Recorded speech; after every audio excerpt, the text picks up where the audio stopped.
Let's learn about vocabulary for taste. आज तक हमें पता था सॉल्टी और स्वीट जैसे बेसिक टेस्ट। आज हम धीरे धीरे एडवांस्ड वोकैबुलरी के बारे में सीखेंगे। So let's begin. The first one is savoury. ये थोड़ा सा ट्रिकी है, इसीलिए इसको ध्यान से समझिए। सेवरी का मतलब है जो खाना मीठा नहीं होता। ये खाना बेसिकली सॉल्टी और स्पाइसी होता है। इन अ वे ये कॉम्बिनेशन होता है स्पाइसेस और हर्ब्स का। एट द सेम टाइम ये खाना रिच होता है फ्लेवर में। Let's understand this with examples. India में जैसे समोसा, पाव भाजी, छोले भटूरे, बिरयानी और पनीर टिक्का, ये सब एक सेवरी फ्लेवर है। मतलब ये खाने फ्लेवर से हमेशा भरे होते हैं। पाव भाजी में बटर, स्पाइसेस, हर्ब्स सब कुछ होता है, वो उसको सेवरी बनाता है। ऐसे ही पनीर टिक्का में स्पाइसेस, हर्ब्स और बटर होता है जो उसे सेवरी बनाता है। The second one is salty. This one is easy one. However savoury और सॉल्टी में बहुत डिफरेंस होता है।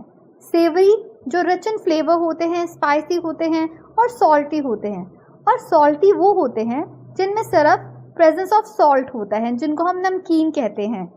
ये दोनों में मेन डिफरेंस है। जो सेवरी है वो रिच इन फ्लेवर होता है, फ्लेवरफुल होता है, और जो सॉल्टी होता है उसे हम ऐसे समझ सकते हैं कोई भी नमकीन खाना जो सॉल्ट की वजह से नमकीन होता है। Examples for salty food are potato chips, salted popcorn and salted peanuts. इन सब में प्रेजेंस ऑफ सॉल्ट होता है जो इनको नमकीन बनाते हैं। The third one is tangy. Tangy का मतलब है कोई ऐसा फूड जो थोड़ा सा खट्टा हो और थोड़ा सा तीखा हो। मतलब शार्प और lively flavour that is slightly sour associated with citrus. Tamarind जो इमली का टेस्ट होता है, या विनेगर जो सिरके का टेस्ट होता है। Main examples for tangy are panipuri, aam panna, pudina chutney, sambar और tomato chutney. Here if we understand panipuri tangy होता है क्योंकि इसमें खट्टा और स्पाइसी का फ्लेवर होता है। इसका पानी जो इमली और स्पाइसेस से बना होता है वो एक रिफ्रेशिंग और टैंगी टेस्ट देता है, इसीलिए टैंगी का मतलब है खट्टा और तीखा। The next one is zesty. Zesty का मतलब है ऐसा टेस्ट जो ताजगी और ऊर्जा से भरा होता है। इसमें अक्सर मीठे, खट्टे और मसालेदार एलिमेंट्स होते हैं जो खाने को बहुत मज़ेदार बना देते हैं। Examples for this are lemon rice, sev puri, aam Panna and lemonade. इन सबको खाकर और पीकर हमें एक ताजगी महसूस होती है, एक मज़ा आता है, इसीलिए हम इनको कह सकते हैं कि इनमें एक जेस्टी टेस्ट है।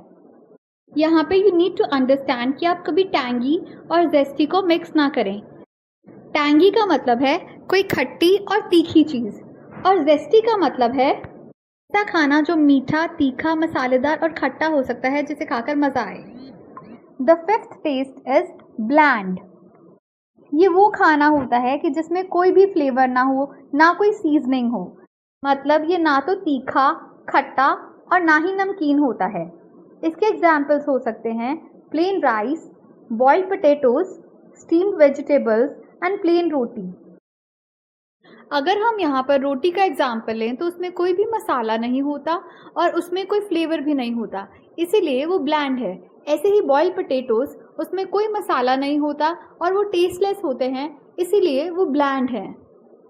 इवन जो बॉइल्ड वेजिटेबल्स होती हैं वो भी ब्लैंड होती हैं, उनमें कोई मसाला नहीं होता है। सो ब्लैंड मतलब टेस्टलेस और फ्लेवरलेस।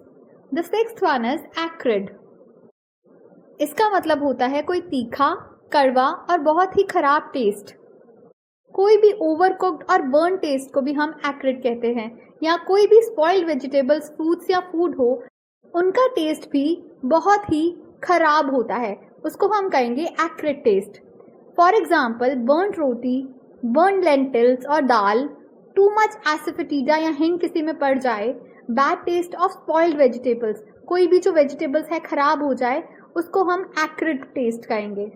फॉर एग्जाम्पल अगर हम बर्न रोटी खाएं तो उसमें एक बहुत कड़वा टेस्ट आता है और उसको हम बोलेंगे acrid taste. Now let's learn about some common vocabulary. The seventh one is fruity, जो फल जैसा स्वाद दे।